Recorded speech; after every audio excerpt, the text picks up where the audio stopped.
क्या हुआ, एक जगह संतों का काफी मेला था। उस मेले के अंदर एक बहन गई और कहने लगी, महाराज मेरे मन में भाव तो बहुत है संतों के प्रति, लेकिन मेरे पास पैसे नहीं है, इतने संतों को कैसे जिमाऊं। और भावना बहुत है कि मैं भी संतों को भोजन दूं। वो महात्मा जी थे ना, उन्होंने कहा कि तेरे पास कितने रुपए हैं। उन्होंने कहा, महाराज मेरे पास तो 5 रुपये। अब 5 रुपयों में 100 साधुओं की रसोई होती है क्या। बोल मैं तेरी रसोई कर दूंगा, दे दे 5 रुपये दे दे, तेरी रसोई कर दूंगा। अरे महाराज 5 रुपये में रसोई कैसे होगी। बोल देख बैठ तू, अभी रसोई करता हूं और तेरे को पता चल जाएगा तेरा घर का साधु पाएंगे। 5 रुपये का जीरा लेकर के संत ने जो सब्जी बनाई थी ना, उसमें बंगार दे दिया। अब बताओ वो जीरे का कण सब साधुओं तक पहुंच गया ना। और राम निमत्रो एक कण, ये बात कल मैंने बताई थी। अब उसकी रसोई हो गई। देखो पुण्य करने वाले तो थोड़े धन में ही बड़ा लाभ उठा लेते कई बार। संतदास एक ग्रास को जे कोई जाने भेद, कीड़ी डंगरो सींचता होई जिज्ञा समेत। अब अश्वमेध यज्ञ करने में तो बहुत पैसे खर्च करने पड़ते हैं हमारा, और एक कीड़ी नगरा सींच दो, अच्छी तरह कीड़ियों को चुका दो, अश्वमेध यज्ञ का फल मिल जाएगा। लेकिन उसकी भी युक्ति होनी चाहिए, ऐसा नहीं बाल डाल के आओ और पीछे कुत्ते चाट जाए कीड़ियां समेत, ऐसे नहीं करना। तो संत की रसोई, संत सेवा गरीब से गरीब आदमी कर सकता है, अमीर से अमीर आदमी भी कर सकता है। कठिन कार्य नहीं और बड़ा भारी इससे लाभ होता है।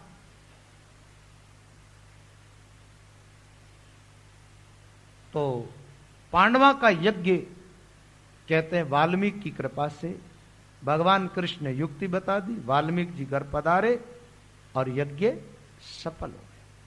ऐसा मान लो कि पांडवों के घर के पाप दोष सब दूर हो गए, पांचजन्य संक बच गया, पांडव लोग सब राजी हो गए। लेकिन वो महात्मा थोड़ा कृष्ण पर नाराज हो गए। संत जो थे ना वाल्मीकि जी, वो नाराज हो गए। तो पूछा गया इनके नाराजगी का क्या कारण था। उन्होंने भगवान से कहा, बोले प्रभु आप भी क्या है कि बड़े बड़े भक्तों का पक्ष लेते हो, हमारे जैसे छोटों की तरफ आप ध्यान नहीं देते हो। भगवान से ये कह नहीं चाहते कि पांडव तो राजा है, बड़े हैं, और मैं तो बहुत छोटा हूं, इसलिए आपने इनकी पक्ष ली, इनका काम पूरा करने के लिए मेरे को प्रकट कर दिया, प्रसिद्ध कर दिया। अब ये लोग लूटने लग जाएंगे मेरे को, तो भजन कौन करने देगा। और लोगों को पता चल जाए कि ये कोई भजनीक पुरुष है, फिर पीछे लग जाते लोग। और मुफ्त में लाभ मिलता है तो कौन नहीं उठाए महाराज। वाल्मीकि जी थोड़े नाराज हुए।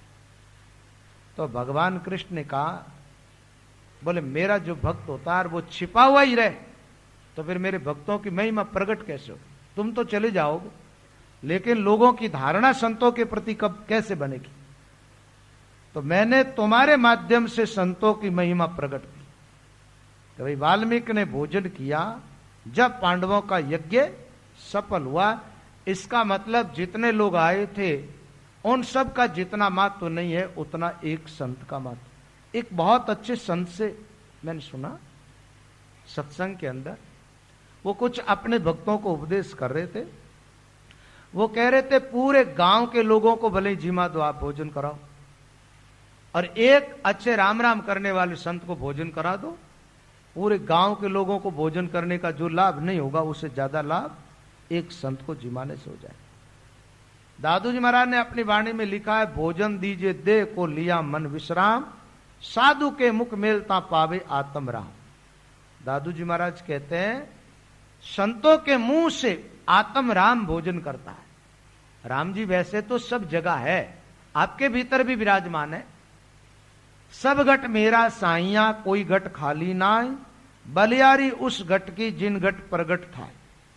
सब घट के अंदर परमात्मा विराजमान है, कोई घट खाली नहीं है। लेकिन बलियारी तो उस घट की है जिसके घट में भगवान प्रगट हो गया। प्रगट जिसके घट में है ना, उनकी सेवा का बड़ा भारी महत्व है, उनकी सेवा से बड़ा लाभ होता है। तो पांडवा के यज्ञ का प्रसंग जो है और वाल्मीकि ऋषि के प्रसंग से संत सेवा और संतों की महिमा प्रकट होती है। इस प्रसंग को अब हम यहीं विश्राम देंगे। कल के सत्संग में आपको मीराबाई का प्रसंग सुनने को मिलेगा। मीरा भगवान की बहुत लाडली भक्त हुई है। मारवाड़ में जन्म लिया और मेवाड़ में आकर के और मीरा ने भगवान की भक्ति की। और महाराज जब जब उनके जीवन में तकलीफ आई, भगवान प्रकट होकर के किस ढंग से मीरा की मदद की है, तो मीराबाई का प्रसंग कल से आपको सुनने को मिलेगा। तो अब थोड़ी देर के लिए आप सब मिलिया मेर कर पूरब पुण्य विशेष, काढ़ लिया ग्रह कूपते दो जग जाता दे, बंधु सतगुरु साचा दे, जा मोई दियो भगति को बे, बंधु राम नाम महाराज, सुमर्या सरे मनोरथ काज, बंधु अनंत कोटि निज सन, आदि अंत मद भये अनंत, राम संत गुरु कृपा की जो, करूं भक्त यश आज्ञा दीजो, बार बार संतन सिर नाऊं, मीराबाई की परची गाऊं, मरुधर देश भरत खंड माई, नगर मेड़ते भक्ति कमाई, रतन राव दूधा को जायो, जिन एक कुड़ की नगर बसायो, जिन घर जनमी मीराबाई, बहन अनो पायो रन भाई, मीरा जनमी मेड़ते भक्त करण कलुकाल, बिना बजाया भाजिया मेला शोभन थाल, जन्म सुनत इचरज भयो, सब कोई करे विचार, के कोई पुरुष पराक्रमी, के संतन को अवतार। राम। मीरा की कथा के आरंभ में महापुरुष अपने गुरुदेव की चरणों में प्रणाम करते हैं, गुरु की बात बताते हैं। सदगुरु मिलिया मेहर कर, गुरुदेव मिले और मिलने पर बड़ी कृपा की। तो बोले मिलन कब हुआ, तो पूरब पुण्य विशेष, पहले जन्म के पुण्य ज्यादा पुण्य था, कम पुण्य से तो मिलते नहीं। अच्छे महापुरुषों का दर्शन जीवन में सहज में नहीं होता, विशेष भगवान की कृपा या विशेष पुण्य हो तो जीव को महात्माओं का दर्शन होता है। काढ़ लिया ग्रह कूपते दो जग जाता देख, संसार रूपी सागर में हम गोते खा रहे थे, सदगुरु ने कृपा करके निकाला। ऐसा मान लो कोई जीव पानी के कुएं के अंदर डूब रहा और डूबते हुए जीव के ऊपर से कोई बाल पकड़ ले तो खींच करके उसको पानी में थोड़ा सा सारा मिल जाए तो आदमी निकल जाता। भवसागर में डूबता सदगुरु पकड़िया केश, सुंदर काढ़िया डूबता दे अपना उपदेश। तो महात्मा लोग कथा आरंभ करने के पहले वंदन करते हैं। ऐसा है कि कोई कार्य आरंभ करें हम, पहले भगवान गुरु महाराज सब संतों को प्रणाम करके आरंभ करें तो निर्विघ्न वो काम पूरा होता हमारा, कोई भी काम। महात्मा लोगों की शैली देखो आप, कोई किसी भगत की कथा तो उसके पहले मंगलाचरण, पहले भगवान की स्तुति। कथा करते तो साधु क्या करते, चाहे भले एक साखी बोलो, स्तुति पहले और फिर बाद में कथा। तो कहते बंधु सदगुरु साचा देव, ज्या मोई दियो भक्ति को भी। गुरु महाराज के चरणों की वंदन करता हूं जो संसार में सच्चे देव है। देव शब्द का अर्थ क्या होता है? देव का अर्थ होता है देने वाला, देता है ना, उसको हम कहते हैं देव। अच्छा महाराज, तो सदगुरु ने क्या दिया? महात्मा कहते सदगुरु ने जो दिया दुनिया में और कोई दे ही नहीं सकता। भाई दुनिया में कोई आदमी कुछ देता है तो उसके पास जो चीज होती है वही देता है। वस्त्र दे सकता है, अन्न दे सकता है, औषधि दे सकता है, रुपये पैसे दे सकता है, यही देगा। भाई जिसके पास जो चीज होगी वो दे देगा। सदगुरु कृपा करते जब क्या दे देते हैं? सदगुरु की जब मेहरबानी और कृपा होती है तो वो परमात्मा को दे देते हैं। बोले गुरु परमात्मा को देते हैं तो क्या परमात्मा पहले हमारे पास नहीं थे? थे तो सही, लेकिन हाल वही था कि घर के अंदर पारस पत्थर था लेकिन फिर भी देवाला था घर में। एक बार क्या हुआ, एक महात्मा जी एक गृहस्थी के घर भिक्षा लाने के लिए गए। जैसे उन्होंने भिक्षा की याचना की तो घर के अंदर से जो बहन निकली महाराज, उनकी आंखों में आंसू आ गए। विचार किया मेरे द्वार पर संत आए और घर में कुछ है ही नहीं, क्या तो? उन्होंने हाथ जोड़ के कहा महाराज घर में बड़ी गरीबी है और आज मेरे पास कुछ भी नहीं है, मैं आपको क्या दूं? हम लोग बहुत गरीब हैं। महात्मा जी की नजर पड़ी, उसके घर के अंदर एक शिला पड़ी है। शिला के ऊपर लोडी होती है, शिला लोडी, उस लोडी पर नजर पड़ी। मिर्चा बांटने के काम में आती थी, सब्जी आधी बार बनती, आधी बार मिर्चें से खा लेती। वो लोडी थी पारस पत्थर, लेकिन उस आदमी को पता नहीं है कि ये पारस। महात्मा जी ने कहा तेरे जितना धनवान आदमी तो इस दुनिया में कोई है ही नहीं, सबसे बड़ा धनाढ्य व्यक्ति हो तुम। दोनों पति पत्नी से कहने लगे, और तुम अपने आप को गरीब कहते हो। बोले महाराज आप हमारा मजाक उड़ा रहे हो, आप घर में आकर के देखो मेरे घर में क्या है। महात्मा जी अंदर चले गए और कहा एक काम करो, तुम्हारे घर में कोई लोहे की चीज है? बोले हाँ। भाई कैसा भी गरीब आदमी हो तो घर में तवा तो हो गई, चिमटा तो हो गई, लोहे की कुछ चीजें तो मिलती। उसने ला करके दी तो महात्मा ने वो जो लोडी थी ना पत्थर की, उसके ऐसे लगाया और लगाते ही तवा सोने का बन गया। महात्मा जी ने कहा देख तेरे घर के अंदर लोह को सोना बनाने वाली चीज है, तब तू गरीब कैसे? बोले महाराज ये तो मेरे बाप दादाओं से ही है घर के अंदर, लेकिन हमें तो पता ही नहीं था कि ये इसके अंदर ये गुण है कि जिसके द्वारा लोह सोना बनाया जा सकता है। ऐसे क्या देखा जाए ना, आदमी का जो जीवन है ना समस्त शक्तियों का खजाना है। आदमी का जीवन जो है ना समस्त शक्तियों का खजाना। ऐसा मान लो कि सर्वोपरि शक्ति परमात्मा की है ना, वो परमात्मा भी इसी शरीर के अंदर, और आप साधन करो तो इसी में प्रकट होता है। और उस परमात्मा से तो सारी शक्तियां प्रकट होती हैं, सारी शक्ति, अष्ट सिद्धियां नवनिधियां सब। लेकिन आदमी क्या करता महाराज, अपनी शक्ति को जगाता ही नहीं है। सारी शक्तियां सुप्त रहती है, आदमी मर जाता, कोई शक्ति कोई जगा नहीं पाता। और ध्यान के द्वारा सारी शक्तियां जगती, परमात्मा प्रकट हो जाते हमारे भीतर, हम उसका साक्षात्कार कर लेते। कितने संतों ने किया है जिन पर सदगुरु की कृपा हुई। तो कहने का भाव यह, सदगुरु कृपा करते जब क्या करते, परमात्मा को दे देते वो। इसलिए उससे बड़ा कोई देवता है ही नहीं, गुरु से बड़ा कोई नहीं।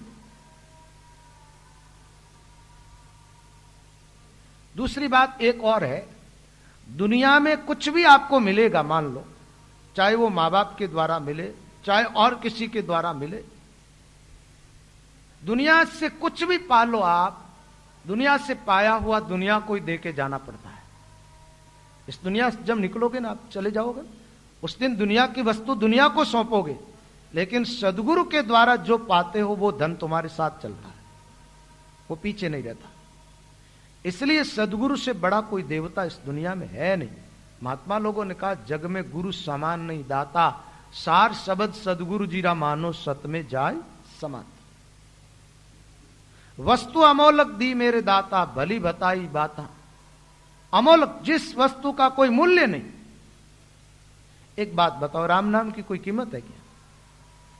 और भगवान की अनुभूति जो होती है उस परमात्मा की कोई कीमत है क्या? कुछ भी नहीं।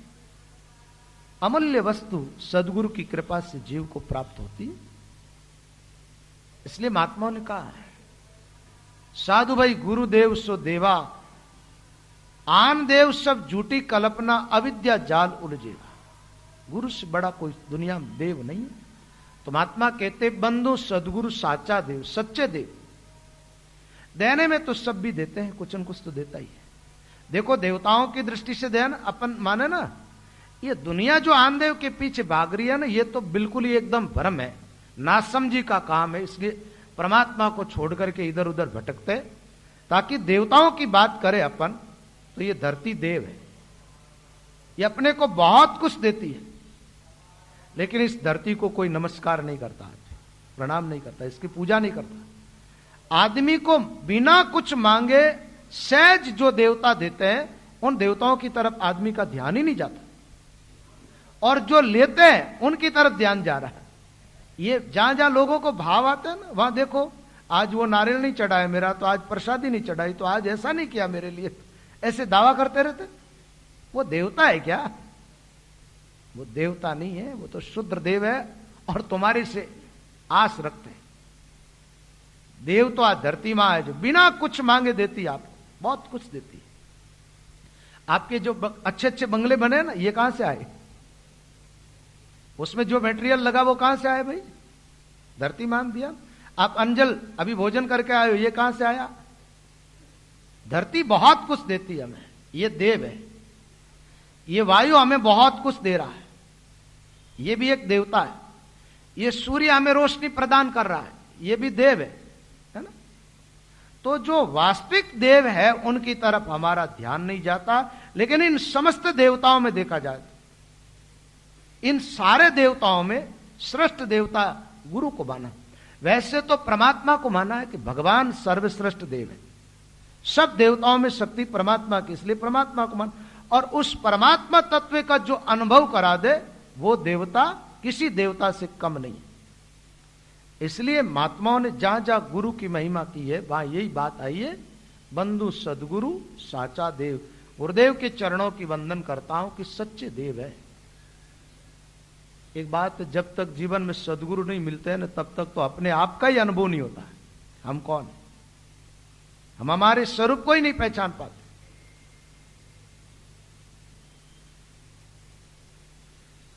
जा मोई दियो भक्ति को भी। अच्छा, गुरु महाराज ने क्या दिया? तो महात्माओं ने बता दिया, भक्ति का भेद बताया। भक्ति, भगवान की भक्ति किस प्रकार कर। एक बात बताओ, संसार में कहीं भी चले जाओ, तुम अपने रिश्तेदारों में जाओ, अपने परिवार में माँ बाप भाई किसी के पास जाओ, वो सब अलग अलग चर्चाएं करेंगे, लेकिन भक्ति की चर्चा नहीं करेंगे। भजन कितना करते हो? और ऐसा नहीं कहेंगे कि आपको भजन करना ही है जिससे आपका कल्याण होगा। रुपये कमाने की और व्यवहार की बहुत सारी बातें हो जाएगी। एक ऐसे सूत्र बोलते रहते हैं साधु संत, सब कोई पूछता मित्रा कि परिवार कितना, तुम्हारी बाल बच्चे कितने, है ना? ऐसी चर्चाएं होती रहती है। मकान कैसा, सब कोई पूछता घर बार कितना है? ये भी पूछता धनमाल कितना है। लेकिन दुनिया में ऐसा आदमी नहीं है, ऐसा कोई नहीं पूछता भगवान से प्रेम कितना। ऐसी बात तो साधु संत या गुरु महाराज जी पूछते, भाई भजन कितना करते हो, और करते हो तो उसको बढ़ाओ। ठीक है, भगवान की तरफ प्रेरणा देने वाले, बढ़ाने वाले सदगुरु है। तो भक्ति का भेद सदगुरु के द्वारा प्राप्त हुआ। और दूसरी बातें जितनी हो रही है ना, उससे फायदा कितना हो रहा है देख लो आप। और भक्ति से कितना, एक बात है, भक्ति से तो भाई भगवत प्राप्ति हो जाती है ना। परमात्मा को प्राप्त करने के बाद कुछ प्राप्त करना बाकी रहता है क्या? और ब्रह्म तत्व का ज्ञान प्राप्त करने के बाद कुछ जानकारी बाकी रह जाती है क्या? तो सदगुरु के द्वारा उस तत्व का बोध होता है कि जिसको पाने के बाद और कुछ पाना बाकी रहता ही नहीं, सब कुछ उसमें आ जाता है। एक बात बताऊं, ये छोटी छोटी चीजों को पाने की चाह जब तक जगती है, जब तक उस परमात्मा को पा नहीं लेते। उसको पाने के बाद तो चाह खत्म हो जाएगी। क्या पाना हुआ है ही क्या? सर्वोपरि शक्ति तो परमात्मा की है ना। दूसरी बात एक और है कि परमात्मा को नहीं पाओगे जब तक शरीर धारण करना पड़ेगा, है ना। अब शरीर धारण करना पड़े तो हमारा तुच्छ चीजों की आवश्यकता पड़ जाती है। इसको पानी भी चाहिए, अन्न भी चाहिए, कपड़े भी चाहिए, मकान भी चाहिए, है ना। और परमात्मा को पा लिया, अब नया शरीर कोई धारण ही नहीं करना है। जब शरीर धारण करना ही नहीं पड़ेगा आपको, तो इन माइक पदार्थों की आपको आवश्यकता रहेगी ही नहीं। तो भक्ति के द्वारा भगवत, इसलिए महात्मा कहते हैं कि उन गुरुदेव के चरणों में वंदन करता हूं। बंधु सदगुरु साचा देव, जा मोई दियो भक्ति को भेव। फिर दूसरी पंक्ति के अंदर बताया कि राम नाम की वंदना की। देखो, ये नाम की वंदना का प्रकरण रामायण जी में भी आता है, मीरा की कथा में भी आया। रामायण में तुलसीदास जी ने वंदना की है ना, तो वहां पर नाम वंदना आती है। और कभी आप चाहो तो रामायण का अध्ययन करो ना, 9 दोहों के अंदर राम नाम की महिमा है, जहां नाम वंदना शुरू होती है। और 9 दोहों में बड़ी विचित्र ढंग से महिमा गाई है तुलसीदास जी ने राम नाम की, गजब की महिमा। मेरे ख्याल में आरंभ इस दोहा से होता, गिरा अरत जल बीच सम कईयत भिन्न भिन्न, बंदव सीता राम पद जिन्हीं परम प्रिय खिन। बंदेव नाम राम रघुवर को, हेतु कृषानु भानु हिम कर को। यहां से ये प्रसंग आरंभ होता है रामायण के अंदर। तो यहां भी ऐसी बात आई, बंधु राम नाम महाराज सुमिरा सरे मनोरथ काम। बोले मैं राम नाम की वंदना करता हूं, राम नाम का सुमिरण करने से साधक का मनोरथ, मनोरथ का मतलब क्या, मन के अंदर कुछ चाह है वो पूरी हो जाती है। सुमिरा सरे मनोरथ का। अब थोड़ा मनोरथ हमें ठीक रखना है। मनोरथ होगा संसार का तुच्छ पदार्थों का, तो ये मिल जाएगा, और हमारा मनोरथ होगा परमात्मा को पाने का, तो नाम सुमिरन करने से परमात्मा की प्राप्ति हो जाएगी। सुबह के प्रसंग में ये बात तो मैंने आपको बताई है कि नाम सुमिरन करने से चारों पदार्थ मिल जाते हैं, काम अर्थ धर्म मोक्ष फल। राम चरण दे राम ने छामाई नजीक है, भजो काम निस काम। तो सुमिरन करोगे राम नाम का, तो आपका मनोरथ पूरा होगा। एक बात है, जितने महात्माओं ने नाम सुमिरन किया, नाम सुमिरन करने से आप देखो उनके जीवन में क्या क्या विलक्षणताएं प्रकट हुई। रामचरण जी महाराज का प्रसंग आता, महाराज 500-700 संत आ गए भिलवाड़ा के अंदर, और साधुओं ने क्या कहा, हमारे को तो लड्डू जीवना। तो लड्डू आए कहां से भाई, राम द्वारो राम को चूनो और बाटो, और चारों कोना फिरन देखो चिमटी मिले नहीं आटो। जहां आटा ही नहीं है, बाटा ही बाटा है, वहां लाडू कहां से आएगा। कहा कि लड्डू जिमाओ, और नहीं तो इस पंक्ति को चेंज कर दो। आरती में बताया ना, अष्ट सिद्धि नवनिधि चेरी जाके। रामचरण जी महाराज ने कहा थोड़ा राम नाम का सुमिरन करो, राम राम बोलो, बच्चों बीच में गड़बड़ नहीं करो। जिसके बच्चे हैं वो कंट्रोल में रखो, यहां पर लारे बैठो राम। रामचरण जी महाराज ने कहा थोड़े भजन करो। राम जी महाराज लाडू जी माए था, संतोष कह दिया। इतने महाराज एक भगत आया, उसके घर में कोई ब्याह शादी होला, एक छाबड़ी के अंदर लड्डू लेकर गए, महाराज के आगे रखा, और बोले महाराज ये प्रसाद आप वितरण करो, क्योंकि रात में तो पाते तो थे नहीं, भाई आरती में आए उन भक्तों को प्रसाद बंट जाए।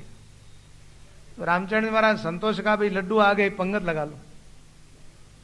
तो उनके शिष्यों ने कहा गुरुदेव लड्डू तो है 20-25 और साधु है 500-700, कैसे जीवाओ। बोल पंगत तो लगा दो। ठीक है, पंगत लग गई, ऊपर चद्दर ढाक दी, एक तरफ से निकालते जाओ।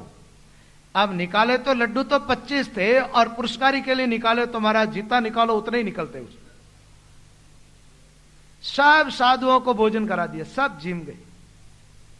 और जिमने के बाद में भगत लोग आए हुए थे, सबको प्रसाद भी बंट गया। फिर चद्दर हटाया तो लड्डू गटिया ने छाप का पर्चा भया आगाज। उस छाबड़ी में जितने लड्डू थे उतने ही वापस। इस प्रसंग की पंक्तियां इस प्रकार है, भिलवाड़े स्थान विराजे रामचरण जी, संध्या काल की समय आरती लगे करण जी, ता मिरिया बहु साध वैष्णव रमते आए, जय जय सीताराम बोल के वचन सुनाए। सुनी आरती सबन पीछे ये बात चलाई, अष्ट सिद्धि नवनिधि आपने चेरी गाई, कीजे साचा बोल लाडवा हमें जिमाओ, देश मेवाड़ माई आप बड़ सिद्ध कहो, तब स्वामी जी कही राखो हरि विश्वास, पूर्ण हारा राम जी पूर्ण करसी आस। गान करत धनुराग दरस को सेवक आए, और सिरे लडवा की छाप भेंट सदगुरु के लाए। तब स्वामी जी कही पंगत सब साधु कीजे, लाडू भेजा राम जिम के भजन करीजे। जिम साध तृप्त भया जय जय जय मुख भाग, तुम सच्चे सतपुरुष हो पूरी मन अभिलाष। प्रसाद भरतिया सभा में जीम तृप्त भय साध, लड्डू घटिया छाब का परचा भया अगाध। तो भजन करने से अष्ट सिद्धियां नवनिधियां चरणों में आ जाती है। अष्ट सिद्धि नवनिधि चेहरी जाके, रामचरण ऐसी आरती ताके। वाणी जी का एक शब्द है, अनंत मात्म अनंत पुण्य अनंत कला प्रकाश, अनंत धर्म और ध्यान गति, रिधि सिद्धि अनंत निवास। रिधि सिद्धि अनंत निवास, जोग जिग तपस्या जानो, और अनंत करतूत नाम में सारी मानो। रामचरण ताते भजो राम नाम विश्वास, अनंत मातम अनंत पुण्य अनंत कला प्रकाश। इस शब्द के अंदर महाराज फरमाते हैं राम नाम का अनंत ही मात्मा, अनंत मात्मा, अनंत पुण्य। नाम स्मरण करने से साधक का पुण्य इतना बढ़ जाता है जिसकी कोई सीमा ही नहीं रहती। भाई पुण्य करने से सुख मिलता है ना, तो नाम स्मरण करने से ऐसे सुख में प्रवेश कर जाते हो जीवन में दुख आता ही नहीं कभी। अनंत पुण्य अनंत कला प्रकाश, और जीवन में ऐसा दिव्य अलौकिक प्रकाश प्रकट हो जाता है जिस प्रकाश में परमात्मा का साक्षात्कार किया जाता है, ऐसा प्रकाश भजन के प्रताप से प्रकट होता है। अनंत मातम अनंत पुण्य अनंत कला प्रकाश, अनंत धर्म और ध्यान गति। धर्माचरण करने से जो लाभ होता है राम राम करने से हो जाता है, और गति में सर्वश्रेष्ठ गति मिल जाती है नाम जप करने से। और नाम स्मरण करने से समाधि लग जाती है, इसलिए अलग से योग साधना की भी जरूरत नहीं पड़ती। अनंत धर्म और ध्यान गति, रिद्धि सिद्धि अनंत निवास, अनंत रिद्धियां और सिद्धियां आ जाती जीवन में। रिद्धि सिद्धि अनंत निवास, जोग जिग तपस्या जानो। योग करने से, यज्ञ करने से, तप करने से फल मिलता, वो अकेले राम राम करने से मिल जाएगा। और अनंत करतूत नाम में सारी मान, और छोटी मोटी करामात की तो पूछो ही मत, नाम के अंतर्गत है सब। रामचरण ताते भजो राम नाम विश्वास, अनंत मातम अनंत पुण्य अनंत कला प्रकाश। एक बात और बता देता हूं जो आपके काम की बात है, फल की चाह रखने वालों। ये शब्द जो है ना, ये साधारण शब्द नहीं है, एक मंत्र है, मंत्र का काम करता है। कई बार कई लोग क्या करते हैं महाराज, काम धंधा चलाते चलता नहीं है, विफल हो जाते हैं। वैसे तो मेरी मुंह से सकामता की बातें कम ही निकलती है, लेकिन अब संसार में सब तरह के लोग हैं ना। एक बात बताऊं, इस कुंडली को याद कर लो आप, और रोज 108 बार बोलते जाओ, सारी विफलताएं खत्म हो जाएगी, सफलता मिलनी चालू हो जाएगी, सफलता मिलनी चालू हो जाएगी। वैसे तो 108 बार जप करने से एक ही बार में सिद्ध हो जाती है, लेकिन रोज पढ़ा करो। कोई बाधा है, कोई विघ्न है, वो निवारण नहीं हो रहा, इसका जप करो आप, हो जाएगा। ग्राहों का असर है तो अलग मंत्रों का उच्चारण की जरूरत नहीं, इसको पढ़ो आप। कुछ धन की कमी आ रही है, काम में सफलता नहीं मिल रही है, आप इसका पाठ करो। वाणी जी के अंदर कई ऐसे शब्द है जो बड़े चमत्कारी शब्द है, और वो प्रसंगबंध जो आता जाएगा तो मैं बताता जाऊंगा आप लोगों को प्रसंग के साथ साथ।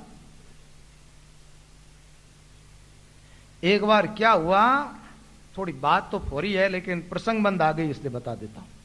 ये महात्माओं के जो शब्द होते हैं मंत्र का काम करते। एक हमारे संत थे जो महाराज रामद्वारे के पास जिसका घर था, वो साधुओं को बहुत बुरी तरह निंदाएं करता था और सताता था संतों को, कोई सागट आदमी था। एक बाबा जी ऐसे आए जो एक कुंडली को रोज बोलना चालू किया हमारे, ठीक है, संता की निंदा करे काना सुनी जाए, काटो जीव गुलाम रीर घर ऊपर दो लाए, ऐसा वो एक शब्द है। वो महाराज रोज 4-6 महीने तक 108 108 ऐसे बोलता ही गया। आप मानो उस आदमी को वो घर छोड़ के जाना पड़ा वहां। अब आगे घटनाएं जो हुई वो मैं पूरी नहीं बताऊंगा आपको, लेकिन वो घर छूट गया वहां से। तो ये शब्द जो होता है ना, करामात शब्द होते हैं, जिन शब्दों में गहराई होती है उन शब्दों में बड़ी ताकत होती है। भागवत के अंदर एक आता है नारायण कवच, है ना? उसमें क्या भगवान का नाम ले ले करके और रक्षा की बात आई है। उसको आदमी जप कर ले तो महाराज किसी प्रकार का अनिष्ट नहीं, और कैसा भी किसी के ऊपर विघ्न है और वो एकदम अपनी भरी नजर से देख ले उसकी तरफ, उसका अनिष्ट खत्म हो जाता, उस आदमी का जीवन मंगल में हो जाता। ऐसी बहुत सारी चीजें। एक रामानंद जी महाराज की राम रक्षा है, 40 दिन तक उसका जप करके सिद्ध कर ले तो आदमी मुर्दे को जिंदा कर देता, रामानंद महाराज की राम रक्षा को। लेकिन उसका जप करने का थोड़ा टेढ़ा मामला है। 40 दिन तक आदमी को आहार नहीं लेना पड़ता, केवल दूध के सारे रह करके उस राम रक्षा का जप करे, और रोज का 108 बड़ी है, 8-10 घंटे रोज लग जाते, 40 दिन में मुर्दे को जिंदा कर दे। और मुझे तो पता नहीं, अब देखो रामचरण जी महाराज के जीवन में क्या घटित हुआ। महाराज ने उनके जीवन काल में 2 मुर्दों को जिंदा करके अपना चेला बनाया। एक तो कोटारी नदी पर विराजमान थे, जब मुर्दा पानी में बहता हुआ आया, महाराज पानी लाने के लिए गए तो देखा कि ये तो जवान आदमी भजन करने के लायक, और बीच में मर गया। बाहर निकाला, राम नाम तारक मंत्र, ये जो सुबह तारक मंत्र की व्याख्या बताएंगे हम आपको सुबह के सत्संग में, ये मंत्र सुनाया, मुर्दा जिंदा हो गया, राम राम करने लग गया। महाराज ने अपना चेला बना लिया। एक चतरा नाम करके जाट था, उसकी लाश को लेकर शमशाना में आ गए थे उनके परिवार के लोग। महाराज ने अर्थी को नीचे रखवाया, छकी दृष्टि जहां पर पड़े रोम रोम छक जाए, वही घटना घटित हुई। उन्होंने जैसे ही अपनी ठीक नजर से देखा और वो मुर्दा जीवित हो गया। घर वाले तो परिवार वाले घर ले जाने लगे, तो महाराज ने कहा शमशान के लकड़े घर थोड़ी जाते है ना, और उसको भी वैराग्य हो जाए। एक बार मौत के दर्शन कर ले आदमी को वैराग्य हो ही जाता है, ठीक है। वो चतुरदास जी महाराज के नाम से प्रसिद्ध हुए सब। तो इस नाम में बड़ी शक्ति है, बड़ी करामात है। सुमिरन करके देखो आप, अकाल मृत्यु कभी नहीं होगी नाम जप करने वालों। अब भजन करते ही नहीं है, निष्ठा ही नहीं है, श्रद्धा ही नहीं है, तो उसका तो कोई इलाज ही नहीं है ना। आप यात्रा के लिए जाओ ना, 10 कदम चलो, जब तक राम राम करते करते चलो, ठीक है। गाड़ी चलाओ तो 5 मिनट गाड़ी चले, जब तक राम राम करते रहो, आपकी यात्रा मंगलमय होगी, किसी प्रकार का कोई विघ्न नहीं आएगा। कई बार मेरे सामने कई लोग ऐसे प्रश्न कर देते हैं, बोले महाराज ऐसी घटनाएं कि साधुओं के जीवन में कोई किसी के भी हो सकती है, उसके लिए मैं नहीं कह सकता, और मैं प्रतिक्रिया भी नहीं करता। जरूरी तो नहीं है कि साधु बन गए उसके बाद वो भगवत निष्ठ हो। तंत्र मंत्रों में कहीं भी निष्ठा हो सकती है आदमी की, तो हो सकता है फेल हो जाए। या तो भगवान की महिमा है, और भगवान के नाम भगवान के नाम की महिमा है। जो नाम में लगेगा, चाहे साधु हो और चाहे गृहस्थ। या ऐसा नहीं है कि आपने वेश धारण कर लिया तो वेश धारण करते ही कोई बहुत बड़े हो गए, वेश धारण करते ही कोई बड़ा थोड़ी हो जाता। हाँ, ये तो ठीक है, रास्ता चेंज हो जाता है, भाई अब भजन करना है, ताकि तो भगवान के दरबार में तो बात यह भगवान के प्रति प्रेम कितना जगह, निष्ठा कितनी है, नाम जप कितना कर रहे हो, उसके अनुसार लाभ होगा, और वो लाभ सबको हो जाता। हमारे यहां तो आदमी की बात, गृहस्थी और साधु की बात कहां करते हो। जानवरों को भगवान ने दर्शन दिया। गजेंद्र कौन है? हाथी है, उसने पुकारा, उसके लिए प्रकट हो गए परमात्मा। तो क्या गृहस्थी, क्या साधु, क्या स्त्री, क्या पुरुष, जो भजन करेगा वो पार हो जाएगा, सीधी सी बात। तो यहां राम नाम की वंदना की गई है। बंदे हूं राम नाम महाराज और सुमिरया सरे मनोरथ काज। एक तो मन होता है, एक मनोरथ, इनमें थोड़ा सा अंतर होता है। एक वाणिज्य का शब्द है, वाणिज्य पढ़ो ना तो वाणिज्य के पीछे विप्रिय कांग, एक दृष्टांत सागर जिसको कहते हैं, लेकिन वो दृष्टांत सागर नहीं है, वो विप्रिय शब्द है। विप्रिय का मतलब होता है बोला कुछ और जाता है, उसका अर्थ कुछ और निकलता है। उसमें एक शब्द ऐसा है, नर के तो नारी भई, नारी से नर होय, नरमाई नारी बसे, सो जाने सब लोग। अब एक बात बताओ, कैसा भी कोई पंडित हो इस शब्द का अर्थ नहीं कर सकता, संतों से नहीं सुना हो। अब इसका अर्थ इस ढंग से गठित किया गया है कि आम का पेड़ है, उसको नर का, आम के पेड़ के छोटा सा फल लगा, उसको नारी कह दिया तो नर से नारी हो गई। वो फल परिपक्व हुआ तो आम हो गया, ये नर हो गया। नर से तो नारी भई, नारी से नर हो, नरमा ही नारी बसे। आम के अंदर गुठली है, नारी है ना। बोला कुछ और जाए और अर्थ कुछ और निकले। अब उसको घटित किया अपने आप में। मन है पुरुष, मनसा है नारी, और तो मन रूपी पुरुष से मनसा रूपी नारी हुई, और मनसा रूपी नारी से मनोरथ रूपी पुरुष हुआ, और मनोरथ रूपी पुरुष के अंदर वासना रूपी फिर नारी है। तो इधर तो क्या होता है कि वासना के कारण आगे जन्म की तैयारी हो जाती। जीवन में वासना है तो वासना है तो फिर आपको जन्म लेना पड़ेगा। और उधर क्या है कि आम के पेड़ को काट दिया आपने, लेकिन वो गुठली है तो नया आम का पेड़ पैदा हो जाएगा। ऐसे वाणी में बहुत सारे शब्द है। 7 हाथ की काकड़ी बीज बदियो 9 हाथ। काकड़ी वो कितने हाथ की है? 7 हाथ की सिर्फ, और उसका बीज 9 हाथ का। 7 हाथ की काकड़ी बीज बदियो 9 हाथ, 8 फाड़ और 3 रस माली संग सनात। अब वैसे तो देखो तो आप काकड़ी की तरफ नजर डालोगे तो ऐसी तो कोई काकड़ी होती नहीं है जो 7 हाथ लंबी और बीज उसका 9 हाथ, तो काकड़ी के बाहर गया ना बीज तो। ठीक, लेकिन इसका अर्थ यह है 7 धातु से बना हुआ यह अस्तूल शरीर, सप्त धातु काया अस्तान चेतन राजा मन प्रदान। तो 7 धातु से बना हुआ अस्तूल शरीर, और इसमें बीज रूपी कौन है? जैसे अस्तूल शरीर धारण होता है बीज रूपी सूक्ष्म शरीर है, तो सूक्ष्म शरीर होता है 9 तत्वों का। कितना? 9 तत्व का सूक्ष्म शरीर हुआ ना, तो सूक्ष्म शरीर से ही वापस अस्तूल शरीर धारण करते, तो बीज रूपी कौन हो गया?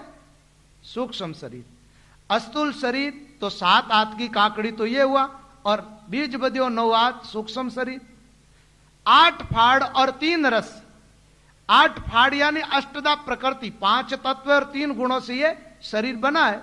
फाके होती है ना काकड़ी में, ऐसे 3 रस, 3 प्रकार के कर्मों का फल, सात्विक राजस और तामस। 3 प्रकार के जो कर्म होते हैं उन कर्मों का अलग अलग जो रस मिलता है ना। जैसे रस में क्या होता है, ककड़ी कोई तो खाटी होती है, कोई खारी होती है, कोई मीठी होती है। तमोगुण का रस खारा है, रजोगुण का खट्टा है, सतोगुण का मीठा है। 3 रस माली संग। अब ये ककड़ी माली के संग सनात। आत्मा है तो ये ककड़ी ठीक रहेगी, और आत्मा निकल गई तो ये ककड़ी शरीर अनाथ हो जाएगा, फिर इसको कोई रखेगा नहीं। माली संग सनात। ऐसे आता है कि जन्म भूमि जावत बसे तावत आगन होई, गया त्याग बैराग ले भया उजागर सोई। वैसे तो साधारण में आदमी की तरफ देखता है, लेकिन यहां भी दृष्टांत है कि समुद्र, मोती की जन्मभूमि कहां है? समुद्र के अंदर है, और समुद्र में मोती रहता है जब तक मोती की कोई कदर नहीं है, कीचड़ में पड़ा है। और समुद्र का त्याग करता है तो महाराज उसका बड़ा आदर होता है, बड़ी कीमत होती है उसकी। ऐसे ही महात्मा लोग कहते हैं हम जहां जन्मे प्रकृतिमय संसार में, मायामय संसार, और इस प्रकृति तक ही हमारी सोच रहती है। जब तक तो जन्मे जैसे ही मर जाओगे, लेकिन थोड़ा इस प्रकृति से ऊपर उठते हैं अपन, थोड़ा सा प्रकृति से ऊपर उठ जाते हैं। जब क्या होता महाराज? भया उजियागर सोच। जो महात्मा उजियागर हुए ना, वो सब थोड़े प्रकृति से ऊपर उठ गए थे। इस घर बार को छोड़ने वाली बात नहीं। कई महात्मा घर में रह करके भी उजियागर हुए, और कई छोड़ करके भी नहीं हुए। तो बात यह है, ऐसे ही एक शब्द और है, नगरी एक 4 दरवाजा बहज 12 बाट, 3 राज छिनवे पुरा 16 करसा जाट। 16 करसा जाट 4 प्रधान विरोधी, चले राज के हुक्म बाट मारण की सोधी। यहां का अर्थ विचारिए तो हार जीत का थाट, नगरी एक 4 दरवाजा बहज 12 बाट। अब भाई नगरी एक और 9 दरवाजे की बात आती है तो मनन हो जाती है तुरंत। अब यहां तो नगरी तो एक है और दरवाजे उसके 4, और निकलने आने जाने के रास्ता 12, बहज 12 बाट, और राजा 3 उसमें। और 3 राजाओं के अंडर में छिन्नवे पुरा है, छोटे छोटे पुर छिन्नवे, और वहां पर 16 जाट है, करसा।